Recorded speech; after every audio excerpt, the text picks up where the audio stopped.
Ilang project ang na-execute mo na? Marami na eh. O kanina sinabi mo, hindi ka pa nakapag-umpisa eh. Meron akong hawak na martilyo rito, sinasabi ko sa'yo. Mr. Chair. Huwag kang tatawa-tawa kasi hindi nakakatawa ito, ha?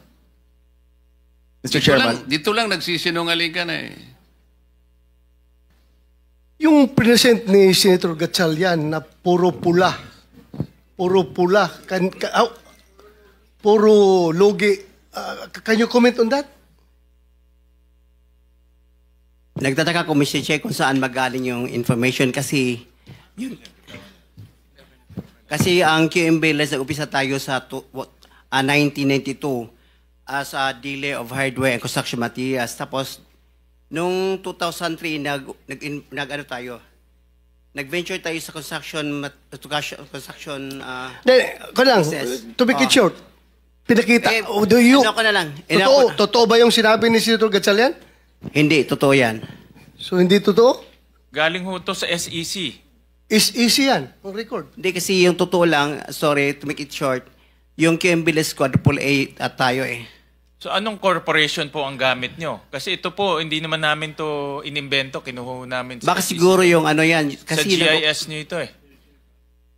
Mr. Che, siguro yung nakuha niyo sa hardware namin, hindi sa construction.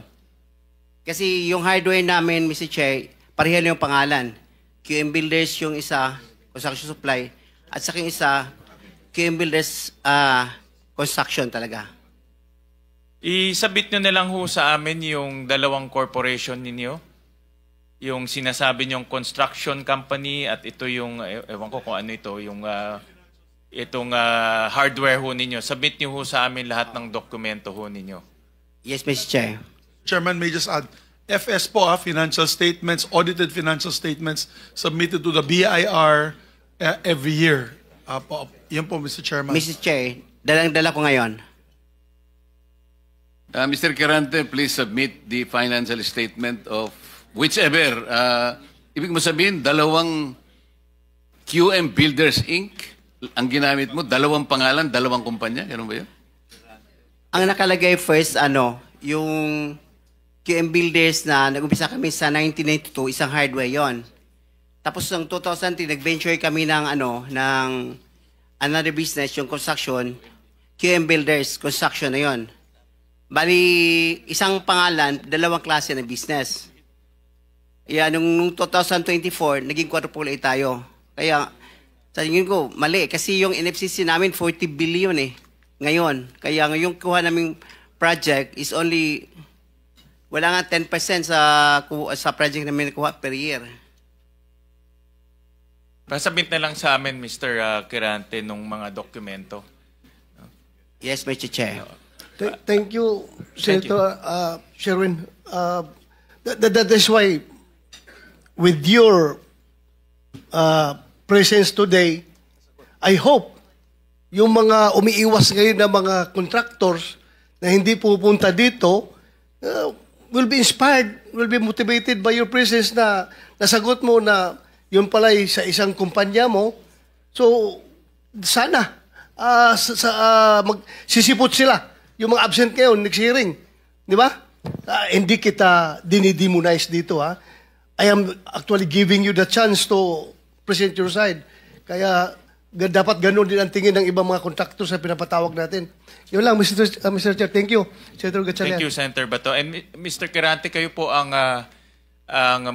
presidente nitong korporasyon. Yes, Mr. Chair.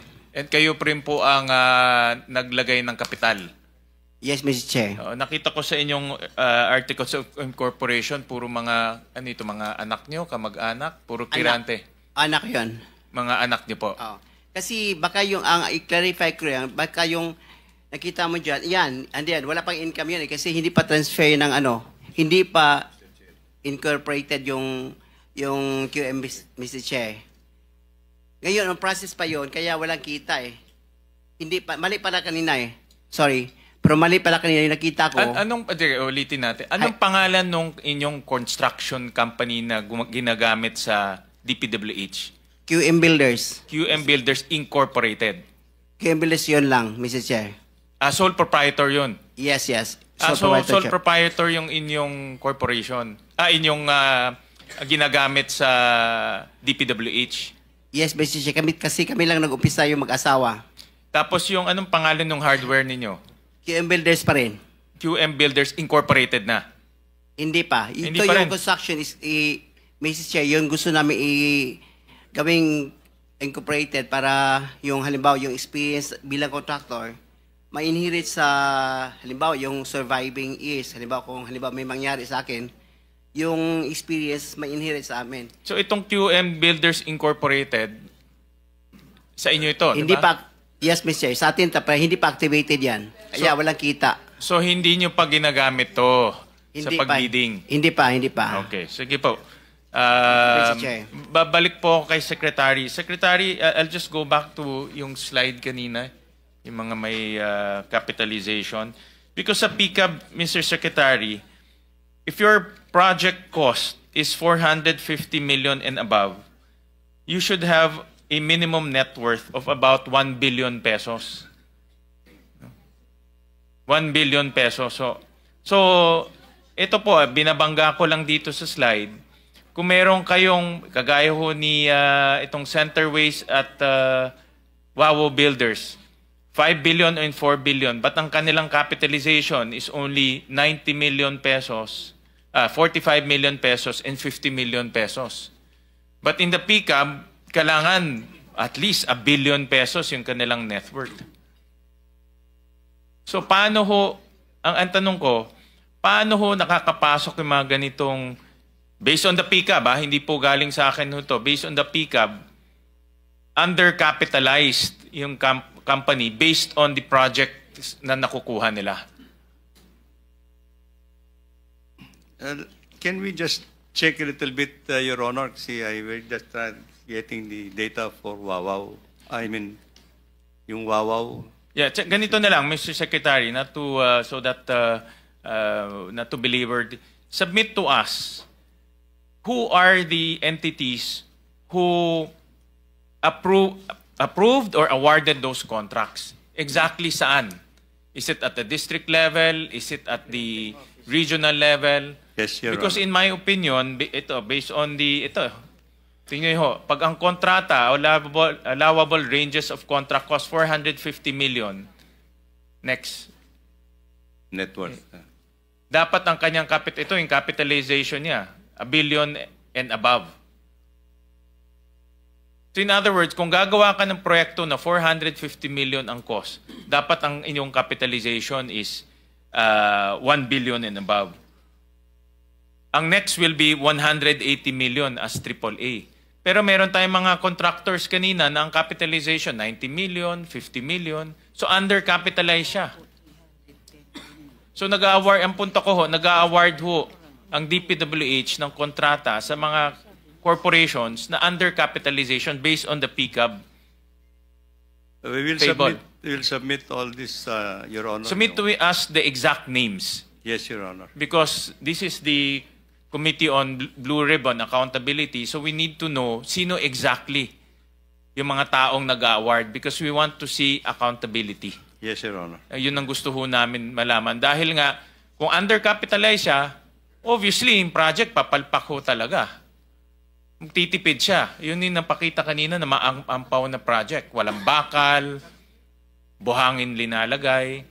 So we want to go to the root cause of why itong mga projects, why are these projects being substandard? And because the contractors are not capitalized adequately. Substandard rin yung mga contractors.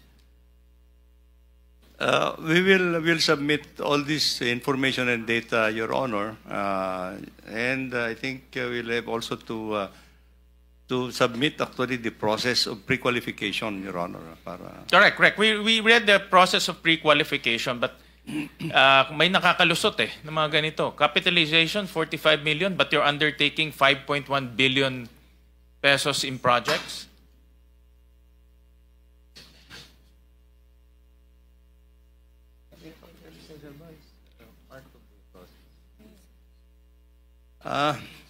That's why we're going to explain, Your Honor, because as I understand, I think the capitalization is for the company in itself. Yes, I know. And I But think the capitalization is also linked to the NFCC, yung net financial contracting capacity. yes, Your Honor, the net contracting capacity is to be based on the audited financial statement by the BIR. By the BIR. They have to issue that net NFCC. So that is the only basis of the document that we use actually. That is to Well, be submitted. in my opinion, there is some form of, I think, collusion or some form of corruption in awarding the contracts to contractors who are not capitalized adequately. That's the point I'm trying to make. Yan ang aking punto. We'll look into Dahil ang this. gusto na, kung bilyon ang iyong kontrata, dapat yung capitalization mo rin malaki. Para kaya mo tapusin at hindi ka magtitipid. Kaya nga doon po sa mga nakita naming news reports, marami rin ho nagsasabi doon na delay ang project, napupush yung project ng mahaba, no? At hindi ho matatapos yung project kung kulang ho sa kapital yung corporation. So just submit to us yung detailed documents together with names and personalities of these entities that I showed. Itong 5 entities na na-mention ho namin. We will do that, Your Honor. Thank you, Mr. Chairman. Okay. Mr. Kirante, sabi mo kanina, hindi pa nag-umpisa yung QM Builders as a contractor? Yes, Mr. Chair. Hindi ka pa nakagawa ng project? Hindi pa kasi yung nag-asawa ko ng 1991, nag-upisa kami sa hardware. Yung maliit na hardware, nagtitinta ng bambo, mga ganun eh. Mga lipa. Bakit nasama ka sa 15 contractors sa listahan ng Pangulo? Kanina tinatanong ko, wala bang kukontra dito sa sinabi ng Pangulo na 545 billion worth of flood control projects ay ito lang mga 15 contractors ang nakakuha, kasama ka, QM Builders. Nandiyan ka pala, bakit hindi ka kumontra? Ba't ngayon sinasabi mo, hindi ka pa nakapag... Pasensya na, Mr. Chair, kasi medyo nahiya ako. So sinasabi mo, mali ang Pangulo with Yes, respect to your yung company? data is mali eh. Kasi ang totoo, yung 414 projects na nakuha sa QM, totoo lang ha, is only 86 projects. Mr. Chair. Teka muna, sabi mo hindi ka pa nakapag-umpisa eh. Ano yung sinasabi mong project? Ano ko lang siguro, bagitin ko lang. Noong 2003, nakalisensya na kami sa PCAB, only category D. Hanggang noong 2024, naging quadruple A na tayo. Pero dumaan pa kami ng single A. Noong 2011, hanggang nag-triple A tayo ng 2017 hanggang naging quadruple A tayo ng 2024. Mr. Secretary, naiintindihan mo ba yung sinasabi niya? Sabi mo hindi ka pa nakapag-umpisa ng project. Paano ka naging quadruple A? Ano ko lang, Mr. Chair, yung sinasabi kong 1992 is hardware pa yon. Yung nakita niyo yung hardware. Hindi natin pinag-uusapan yung hardware mo. Ang pinag-uusapan natin, flood control projects. Tinatanong ka kanina, sabi mo, hindi ka pa nagkapag-umpisa ng flood control projects. Paano ka nagkaroon ng lisensya? Paano ka naging quadruple A? At lalong mahalaga, paano ka nasama sa 15? Gumawa ka na ng flood control project. Gumawa na tayo ng flood control project. O ngayon gumawa ka na naman. Ano ba talaga yung totoo? Baka hindi ka makauwi sa araw na ito. Nagsisinungaling ka na naman eh. Ang sinabi ng Pangulo, kasama ka sa 15. Tama, Mr. Huwag Chair. mong mamaliitin ito. Pagkatas dito, aartihin mo kami, sasabihin mo, hindi ka pa nagumpisa ka isang hardware. May problema dito eh. Ano na yan, history lang yung sinasabi ko, Mr. Chair. Ano na yung totoo? Yung totoo, may lisensya na tayo na quadruple A ngayon. O ngayon nga, ngayon meron ka ng quadruple. Yes, Mr. Chair. O, ilang project ang na-execute mo na? Marami na eh. O kanina sinabi mo, hindi ka pa nakapag-umpisa eh. Meron akong hawak na martilyo rito, sinasabi ko sa'yo. Mr. Chair. Huwag kang tatawa-tawa kasi hindi nakakatawa ito ha. Mr. Chairman. Dito lang nagsisinungaling ka na eh. Mr. Chairman. If I may. Yes, Mr. Mukhang Senator. nahihirapan kasi si Mr. Quirante mag-explain. Tama ba to? Ang sabi mo kanina, hindi ka pa incorporated at ngayon incorporated ka na in 2024. Yes. I don't know, Okay. no. Hindi rin. Yung incorporated, hindi, yung on process pa yun, hindi pa namin na ano yun, na-approve. So lahat ng project na ginawa mo, sole proprietor. Yes, Your Honor. So nakapag-project ka na. Yes, Your Honor. Ano yung sinasabi mong hindi ka pa nagsisimula or hindi mo pa nagagawa? Yung incorporated, kasi hindi pa na-approve yung ano namin, hindi pa naman na-practice, hindi pa na-transfer from sole proprietorship into... So kaklaruhin ko lang, marami ka ng project at tama na isa ka sa top 15, correct, Mr. Quirante? Yes, Your Honor. Pero hindi ka pa incorporated. Hindi pa. Yun sole yung pa rin. sinasabi mong hindi ka pa incorporated. Yes, Your Honor. Yun yung binabanggit niya kanina, Mr. Chairman. Malabo pa rin eh. Mr. Secretary, tumatanggap ka ng isang sole proprietorship na mag-undertake ng flood control? Well, Mr. Chair, actually, he has the pickup licensing. His Paano siya license- nagkaroon ng pick-up license as a contractor? He has the a pickup license. Paano ka Accredited. nakakuha ng pick-up license, Wala pa Mr. nung, Quirante? no- Sole wala. proprietorship ka lang? Yes, Mr. Chair. Kailan mo nakakuha yan? 2003. Hanggang nag-upgrade tayo sa 2007, naging B tayo. Hanggang 2011, naging A tayo. Yung 2017, naging triple A tayo. ano yung net financial contracting capacity mo as a sole proprietorship? 40 billion, Mr. Chair.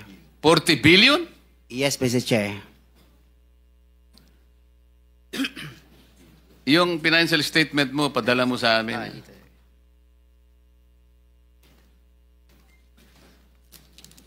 Mr. Chair, if I may. Mr. Chair. Teka muna, si Senator JB muna para matapos natin lahat. Quick lang para sa kanya. Kanino? Kay Randy. Habang hindi pa siya umalis. Naniniwala ka pa dyan? Naintindihan ko, Mr. Chair, dahil tingin ko, Bisaya ito, hirap mag-express ng sarili niya in Tagalog. Kaya, I would rather advise him na uminom ka ng tubig, mag-inhale ka, relax ka, at ang pagsalita mo, huwag mo masyadong bilisin. Naintindihan kita para tayo Bisaya. May difficulty in expressing yourself ka. Hindi ko kinakampihan, Mr. Chair, ha? Ang sinasabi niya, meron siyang 40 billion pesos. 40 billion. NFCC. 40 billion ang sinasabi niya. NFCC, Mr. Chair. Kaya nga, 40 billion pesos. Yes, Mr. Chair. Oh. Naniniwala ka, Mr. Senator? Ano yung NFTC, Mr. Chair? Hindi ko... Net financial contracting capacity. Totoo, tinoon na, bay. Ha? Yeah. May 40 Yes. billion ka. Yes. Nakadeposito sa bangko na. Ano sa mga? Ay, Paano? hindi. Yung NFCC kinuha sa... Ano yan? Yen o pesos? Asset yan. Kasi yung NFCC, kinocompute ng times 15 yon, Mr. Chair. Halimbawa, may 1 billion ka sa bangko. Pwede ka sa 15 billion. So, halimbawa, may pera ka sa bangko na 2 billion, ibig sabihin, pwede ka sa 30 billion. Yan ang computation. Kaya tayo yung pera natin, kasama na yung mga assets, more than 2 billion. Kaya, i-multiply natin ng 15, abot ng 40 billion. Kaya kami monta at hanggang 40 billion. Mr. Chairman, Mr. Quirante, ito tinitignan. Ano yung 2015 na QM Builders Incorporated? Ina-apply namin dyan sa SEC, Pero Your Honor. 2015 pa siya. Pero hindi pa namin tinatransfer Transfer to? to sole proprietorship into incorporated. Hindi, ito, incorporated na ito eh. This is a corporation. Kasi ang explanation ng bookkeeper natin, yung ano natin gahandol, yung experience from sole proprietorship, itatransfer muna sa Hindi, incorporated. iba yung experience, iba yung corporate entity. Ha? Incorporate entity is 2015 nandyan na siya. Pero sinasabi nyo, walang nangyayari. Wala nangyayari. Ang In-apply lang. ginagamit nyo since noon pa ay yung inyong sole proprietor. Yes, Your Diyan Honor. pumapasok inyong income, in other words. Yan rin ginagamit nyo pagbibid ng mga projects. Yes, Your Honor. Tama? Ganun pa? Ganun ba ang interpret? So, dalawang entity, yung sole proprietor at yung incorporation. Yes, Your Honor. Okay. Sabit nyo na lang ho sa amin yung mga dokumento na yan. Thank you, Mr. Chairman. Kami ang boses ng masa, hindi natatakot. Katotohanan lang, di kami nalulunod. Walang bahid ng sismis, lahat ay totoo. Kahit sino ka pa, pag mali ka babanatan ka. Walang pinipili kulay, wala kaming kinikilingan. Basta para sa bayan, kami lalaban. Pagdama palakpakan, pag mali banatan. Di matitinag, di matatakot, para sa bayan tuloy ang sigaw. Sa harap ng kamera, walang halong takot. Mga baluktot, lahat kayo'y tutumba. Ang hustisya at